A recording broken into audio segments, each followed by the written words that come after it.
আমার নাম বৃষ্টি। ও আচ্ছা, পরিবারে কে কে আছে? পরিবারে আমরা 3 বোন আর আমার আম্মু। ও আচ্ছা, তা আপনি কি করেন? আমি পড়াশোনা বাদ দিয়ে এখন টিউশনি করাই। ও আচ্ছা, প্রতিবেদনে কি কেন আসছেন? আমাদের এই যে প্রতিবেদনে কেন আসছেন? প্রতিবেদনে আসছি, আসলে আমি একটা ভালো ছেলে চাচ্ছি বিয়ে করার জন্য, মানে বিয়ে বসবার জন্য ভালো একটা ছেলে চাচ্ছি। ও আচ্ছা, প্রতিবেদনে আসলে আমি প্রতিবেদনে এই কারণে আসছি যে আমার ফ্যামিলিতে অনেক গরিব, যৌতুক দিতে পারতেছিল না, তাই আমি এখনও বিয়ে করতে পারি নাই।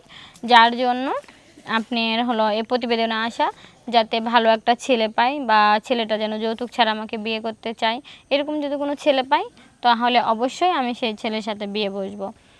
আর আমি আগে বললাম আমার ফ্যামিলিতে আমরা 3 বোন আর আমার মা আছে, আর আমি যৌতুক দিয়ে কারোর সাথে বিয়ে করতে পারবো না, কারণ যৌতুক দিয়ে যদি বিয়ে বসতেই পারতাম তাহলে তো আমার অতটুকু ক্ষমতা নাই। তো যদি এরকম কোনো ছেলে পাই, দেশে বা প্রবাসে যেখানেই হোক, সেই ছেলেটা অবশ্যই আমার সাথে যোগাযোগ করবেন। সে ভালো মনের মানুষ হবে। পরিবারে কে কে আছে? আমার পরিবারে আমরা 3 বোন আর আমার আম্মু। ও আচ্ছা, আপনি কি পরিবারকে নিয়ে বিয়ে করবেন? না না, একটা মেয়ে বিয়ে বসলে কি পরিবার নিয়ে বসে?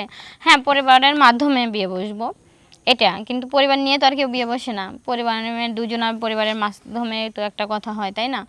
তো সে যদি প্রবাসেও থাকে তাহলে আমার সমস্যা নেই, বা তার ওয়াইফ চলে গেছে বা মারা গেছে বা বাচ্চা আছে, এগুলো নিয়ে আমার সমস্যা নেই, সে যদি ভালো হয়। ঠিক আছে। হ্যাঁ, আমার বয়স এখন 22 বছর চলতেছে।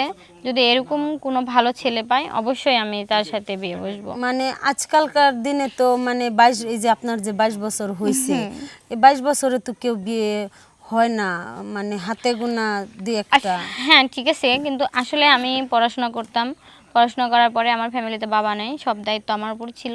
তো এখন আমি টিউশনে করাই। আর যদি যতগুলো বিয়ে করে আসছে বা ভালো থেকে, তো তারা অনেক টাকা পয়সা চাইছে, আমি এত টাকা পয়সা আসলে তাদের দিতে পারি নাই।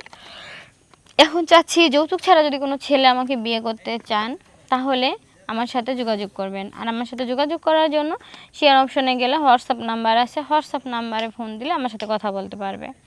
ও আচ্ছা, তো এইভাবে আপনার সাথে যোগাযোগ? হ্যাঁ, এভাবে আমার সাথে যোগাযোগ করতে হবে। যোগাযোগ করে তারপর কি ফোনে কি আগে প্রেম করবেন? না না না, ফোনে প্রেম করবো বলতে তা একজনের সাথে কথা বলবো। পার্সোনালি আপনার কথা জিজ্ঞেস করলাম, কিছু মনে হ্যাঁ, করবেন না। কারণ আমি যাকে বিয়ে করব তার ব্যাকগ্রাউন্ডটা আমার জানতে হবে। আসলে 2-3 দিন কথা বলে বুঝতে পারবো যে সে ব্যবহারটা কেমন বা আমার ব্যবহার কেমন, সে বুঝতে পারবে। তো এটার জন্য তার সাথে তো আমি 2-1 দিন কথা বলবো, হুট করে তার একজনকে বিয়ে করব না।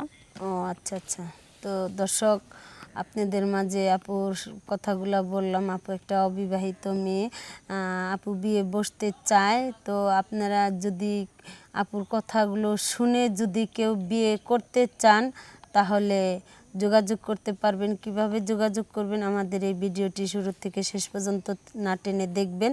দেখার পরে ভিডিওতে শেয়ার অপশন আছে, শেয়ার অপশনে গিয়ে ক্লিক করবেন। ক্লিক করলে আপুর হোয়াটসঅ্যাপ বা ইমো নাম্বার পাবেন, পেলে আপুর সাথে যোগাযোগ করতে পারবেন।